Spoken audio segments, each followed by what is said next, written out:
Hey everyone, it is what DIVOC time. It is Love in a Pandemic, What Could Go Wrong? Everything. It is chapter 11, When in Doubt, Zoom It Out. Week 9, May 11th to 17th, 2020. Early morning, week 9 of this weird world. Lando finishes up his show with a statement that sums up how he usually conducts everything in his life.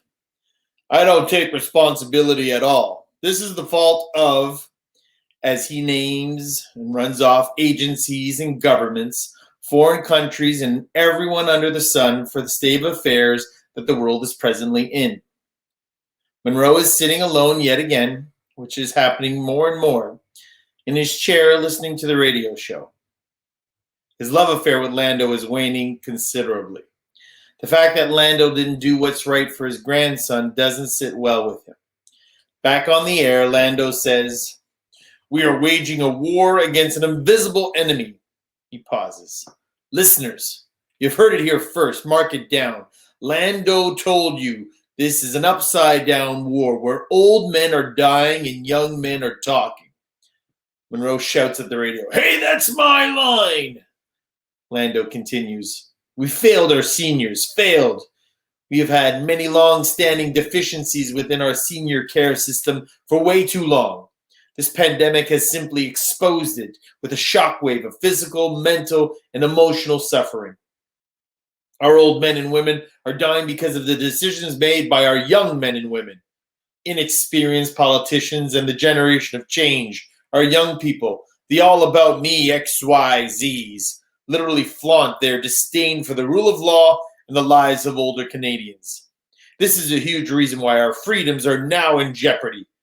We may have to wear a mask all the time or have our temperatures taken forcibly. Give me a break. The virus is worse than it should be because of the young hosers of society." Ryan walks in, catches the ending of Lando's speech. Ryan is miffed with his father already, and now his father is blaming Ryan's generation for their recklessness. Lando's flip-flopping rhetoric is intended to spark conversation, outrage, approval, maybe all of the above. Apathy is the only reaction he doesn't want. He is, after all, the master of stirring the pot for ratings, sake, and attention. Lando finishes off with, "Montreal is now the 7th deadliest city in the world. 7th in the world. 7 deadly sins, listeners. I'll tell you what our government and young people have done to get us there. The 7th worst in the world. You know that Québécois expression, une poutine, ça fait la job," which is a French expression that will do the job. Literally translated, a poutine hits the spot. Well, we've been force-fed one hell of a bad poutine. And it's easy to see why. If we spell out Putin, let's go with P for pathetic. Our leadership and young people's action. Pathetic. O for outspoken. Protesters and blowhards pontificating. All talk and no action. U for unsure. Back and forth. Do that. Do this. Don't do this. Don't do that. Get it straight and get it right. T for twits. Yes. Young people. And the "I'm above everyone else, my way or the highway" attitude. I for idle. All the people sitting idly by, sucking off the tit of our taxpayers, yapping, subsidized ways to sit at home and play their video games. Once you get a job, you're lazy. N for needy. Handouts, handouts, and more handouts. You and I, listeners, we will be the ones to pay for all of this. E for empty. Too many empty promises and solutions. That spells Putin, and it's the worst one I've ever tasted. It stinks. Ryan blurts out, "I can't believe my father. He's blaming this on all the young people? What a cop-out. He's an ass." Monroe, while not enamored with Lando and some of what he's saying right now, reverts back to his old school ways instead of backing his grandson, and he says, "You don't say that about your father. He brought you into this life." "So what? He's never been in my life. That's what's really important," Ryan suggests back to his grandfather. The two begin to bicker back and forth again. Mac and Jake are also listening to the morning show. They sit on Mac's balcony once again. Jake did another morning jog and ran over to his father's. For 3 straight days, they've had a morning coffee together. That jerk is the biggest hypocrite ever. He holds others to a higher standard than the ones he sets for himself, Mac replies to his son. Son, he's a snake oil salesman. And unfortunately, he is guiding some of the sheep to the slaughter. We need to be more critical of the messages out there. Who is putting them there and for what reason? These father-son moments are multiplying at a rapid rate, and Therese would be happy with her boys and how far they've come. Jake takes a shower before leaving. He says he's going to the office now that business has ramped up. But before he goes, Jake asks how Arthur is doing.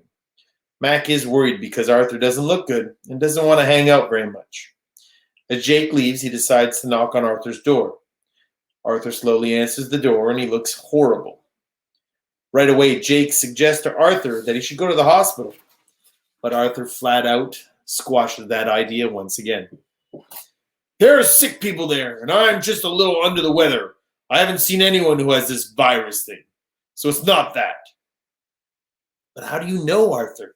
Jake asks. I know it, Arthur snaps back. Jake realizes the conversation is not going anywhere, but he and his father need to keep a close eye on the stubborn old man, not only for the benefit of Arthur, but for Mac as well.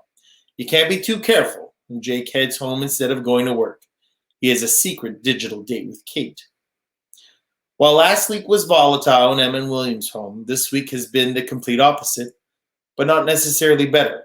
Avoidance, dirty looks, and sideways comments between the two. William, of course, has passed on DIVOC onto his wife and daughter Lizzie. Fortunately, the only positive in this tripod of contamination is that neither Emma nor Lizzie seem to have passed it on to others. And Emma hasn't given it to anyone at her work, and Lizzie, well, she's not seeing anybody. The unknown of this virus, how it definitely spreads, its symptoms, and its unpredictability of it all, makes it confusing as hell. What DIVOC is right. Fighting a random, sporadic, and unsystematic enemy is tricky to beat.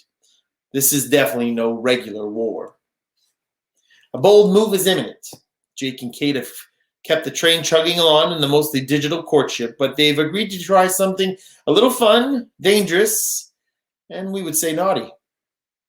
What some might have called once upon a time phone sex will be up the notch to Zoom sex. How about a little strip Zoom? Yes, a little picture-in-picture teasing. Do they dare? Why not? They both know a little spice, no matter how corny or disgusting to some, is what the love doctor has prescribed for these two sexually frustrated lovers. They picked the innocuous time of mid-morning as they both free and nobody would suspect something so unlike them would be happening right now. Jake told his dad he was heading to work right away, but he was really heading home for a morning romper Zoom. Meanwhile, Kate is in the privacy of her room and the door is locked. Nobody has any idea what is happening behind her bedroom door. They are both excited about the experience with just a hint of embarrassment that they have to resort to this, however. But be damned what others might think. Jake tries to break the ice. Don't worry, this is so normal. We've had so many dates by phone, text, and FaceTime, it's almost like we're on our 12th date. We would have slept with each other by then, no? Multiple times, right? His playful attempt at humor is appreciated by the more conservative Kate. But what Jake doesn't know, that Kate can get her freak on something fierce if in the moment. And why wouldn't she? You think you would have been in my pants by the 12th date, do you, mister? Kate asks. Jake hopes he didn't offend her because he's trying to play the part. So he stutters a little. Yeah? Kate sees that he's a little unsure and says, I'd be wearing your pants by that date, sweetheart, as they both laugh. The playfulness and removal of clothing happens slowly and meticulously with seduction and style. Well, at least Kate is good at it. Both are enjoying the naughty experiment and level of intimacy, even if it's a little out of the ordinary. After all, so far, their whole relationship is out of the ordinary. They've decided to go with the flow and throw caution to the wind. Jake is enjoying it tremendously, I must say, to the point that he may, and bang, bang, bang. Suddenly, there's a loud banging emanating from Kate's door. So he bolts up, closes his laptop, throws on her housecoat, and heads to the door. It's Ryan knocking on his mother's door, demanding to speak with her. Kate pretends as if nothing was happening in her room and immediately shifts into mom mode. Jake, however, is left hanging out by himself and is somewhat disheveled. He'll need a couple of minutes before he really heads off to work. But he's still hoping Kate will come back on the screen in a second, but she does not. Ryan is irate. His encounter at the grocery store with his father a few days prior has eaten away at him. Furthermore, his dad just blamed young people on the radio for the current mess. Ryan also has had enough of not seeing his friends, which is as important as food and water to a teenager. And the final straw was his argument with his grandfather, which has just put him over the edge. Things better change right now or else. What is or else? He doesn't know. But something has to give. Mom, you need to do something. Grandpa is driving me crazy, and all these rules you have in place are driving me crazy. I am losing it here. I need to have my own space or else. Kate is baffled by what her son wants her to say, but the timing of that interruption couldn't have been worse for her and Jake. Still, her son's mental health has reached a tipping point. She'd never seen him like this, and as she tries to calm him down, but it's only adding fuel to the fire. There is nothing to be said that will bring down his frustration. Ryan bolts and says, I'm leaving. I don't know if I'm coming back. This place is killing me. You can't control me, you can't make all my decisions, and you can't protect me from living, Mom. You can't. Kate chases after Ryan, but he has taken off on his bike. Kate walks back confused and worried. Monroe is looking at her dumbfounded, not knowing what to say. Jake has recovered from the eventful, fun, and yet tad incomplete morning, but still hasn't heard back from Kate after she ran off the screen. So Jake texts her again, and she responds almost immediately. I had a little family emergency. Everything is okay, and we will talk tomorrow. I had fun. Promise we will try again. While Jake wasn't expecting a digital spooning session, her text was somewhat vague. He doesn't want to let his imagination run away in all kinds of directions, and he decides to forego heading into the office to do his Zoom meetings from home instead. An hour later, he opens up his laptop and connects to a Zoom meeting with a couple of his office colleagues. The meeting drags on for an hour or so, and Jake has ants in his pants. He's about to sign into this second hour-long Zoom meeting, this time with over 30 sales representatives ready to pitch their products to potential buyers. It's kind of like a digital trade show. The moderator explains that each sales rep will have 2 minutes to pitch their products. Participants are asked to turn their cameras on, and when they're done, please mute their microphone and turn off their camera for the sake of bandwidth efficiency. 30 reps, each to make 2-minute pitches, would be at least an hour, likely more. Oh man, before even someone has their technical difficulties, this is going to take a long time. Ugh. Jake knows this will be long, and he decides to jump the gun and volunteer to go first. He has a plan. Be efficient because he knows the first one gets the worms. And he's sure some buyers will tune out after hearing pitch after pitch after pitch. He turns on his camera, sells his spore-equipped protective masks and face shields perfectly. He then turns off his camera and mutes his microphone as the next salesperson starts their new pitch. He picks up his laptop and brings it into the bathroom. He will go to take a shower, brush his teeth, and do all the other bathroom-related duties required, since the next hour is solely dedicated to other salespeople talking. Nobody's going to know what's happening in his muted Zoom square, which is called Spore Equip Jake Enola, with his camera turned off and the microphone off. It's a plan. All is going well as he places his laptop on the bathroom counter. He starts brushing his teeth and listens. He giggles at his own great efficiency and decides, I'm going to take a shower now. I have plenty of time. Nobody knows what I'm doing. So he disrobes and steps into his shower. He starts his shower, but his clumsiness, of course, rears its ugly head. He slips on a little bar of soap, which makes him lose his balance, and he tosses his washing poof up into the air. It knocks over his toothbrush holder, which then makes his toothbrush slide out slowly of the toothbrush holder.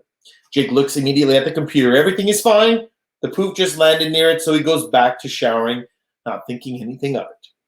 Unbeknownst to Jake, the toothbrush continues to slowly slide out of its holder before perfectly tapping the enter button on his computer, which turns his camera and microphone back on. Oh no, this is going to be embarrassing. In the shower, Jake chuckles a little about his near fall and starts singing, I'm too sexy for my... By right, said Fred, and he doesn't know it, but his singing shower scene is being broadcasted live to a group of strangers on Zoom. This is an unexpected diversion from their everyday, and this will go down as an epic Zoom story at dinner parties for years to come. The meeting has completely derailed from its original intent as laughter and head shaking fill the screen. 2 minutes go by and Jake exits the shower with a full frontal shot for his captive audience as the final cherry on this very embarrassing Sunday. Jake starts the towel off, reaching every nook and cranny that a towel can reach, and he puts his leg up on the counter to reach those hard-to-dry places, which is definitely more than the Zoom participants were expecting to see on this day. He still doesn't realize that the laptop screen is pointing directly at him in all of his glory. Finally, Jake sees all the black Zoom squares have turned back on, and countless eyes are staring and laughing at the Jake Show, which is what it will be known as for years to come in the industry. Jake sheepishly asked, "Can you guys see me?" And a responding "Yes!" is shouted from the entire peanut gallery. He immediately slams the laptop shut and squats down on the bathroom floor with his back to the counter. He looks like he's just seen a ghost. Shit, oh shit, oh shit. Jake immediately gets a text from his buddy from another company which says, "Jake, my man, well done, brother. Well done. Epic, epic show." Jake is mortified, but with time, this will become something that he can laugh about. What else can you do? In late afternoon, Ryan jumps off his bike and pulls up to his father's condo. As a man leaving the building, the door is slightly ajar, and Ryan slips in without hitting the buzzer. He heads upstairs and knocks on Lando and Lana's door. Lana opens it and is shocked to see Ryan standing there. "I want to see my dad." Ryan walks in as Lando hears his son's voice. Ryan, what are you doing here?" Ryan is on a mission, almost in robotic fashion. This is very much a coming-of-age moment for him. "Can I live here for a few days or weeks, yes or no?" Lana jumps in. "No, Ryan. I asked my father, not you." A furious Ryan blurts out. Lando tries to sugarcoat and skirt around the issues. Son, it's just not possible. Your mom needs you there," and Ryan jumps back in. "Lando Prump, I know you never regret anything, but one day, you will regret not loving your son. Don't call me. Don't try to reach me. You are a coward, a hypocrite, and worst of all, a horrible father." Ryan bolts as Lando is left speechless. Later, LeBlanc watches the evening news, hoping to get another glimpse of his favorite reporter, Zoe Sassy. She's reporting on the use of technology and connecting with others, whether at work, for pleasure, or simply connecting with people at a distance. The use of platforms such as Zoom, Teams, and Skype has skyrocketed.